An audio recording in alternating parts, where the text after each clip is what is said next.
मंचावर उपस्थित सर्व सन्माननीय पदाधिकारी, आपल्या मेंबरसाठी आलेले सर्व त्यांचे जीवाभावाचे सहकारी, तरुण, या भागातील माता भगिनी, उपस्थित पत्रकार बंधू आणि तरुण सहकारी, सर्वप्रथम आपल्या सर्वांच्या वतीनं मी संजयजी बनपटे यांना मनापासून, अंतकरणापासून वाढदिवसाच्या शुभेच्छा या ठिकाणी व्यक्त करतो.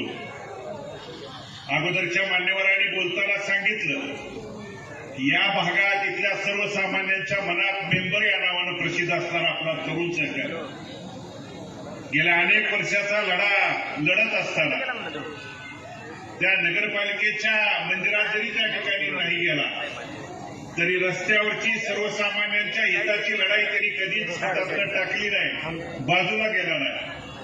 या भागातल्या सर्वसामान्याला कुणालाही संकट आलं, अडचण आली, कुठल्या तरुणावरती एखादा प्रसंग ओढवला आणि हक्कानं जर फोन केला तर त्या ठिकाणी तडफडीनं येणारा आणि सहभागी होणारा आपला हा तरुण. आणि म्हणून नक्कीच तुमच्या आशीर्वादानं, तुमच्या सहकार्यानं, पाठिंब्यानं जे आपलं अनेक वर्षाचं स्वप्न आहे ते देखील या थोड्या दिवसात त्या ठिकाणी पूर्ण झाल्याशिवाय राहणार नाही. आणि म्हणून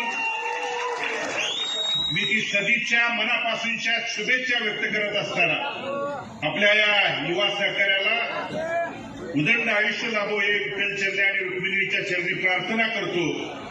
आणि आपल्या मनात, आपल्या या भागातल्या सर्वसामान्यांच्या ज्या मनातली जी भूमिका ती पूर्ण करो हे विठ्ठल रुक्मिणीच्या चरणी प्रार्थना करून मी मनापासून, अंतकरणापासून वाढदिवसाच्या शुभेच्छा व्यक्त करतो आणि मी माझं बरोबर थांबवतो. धन्यवाद.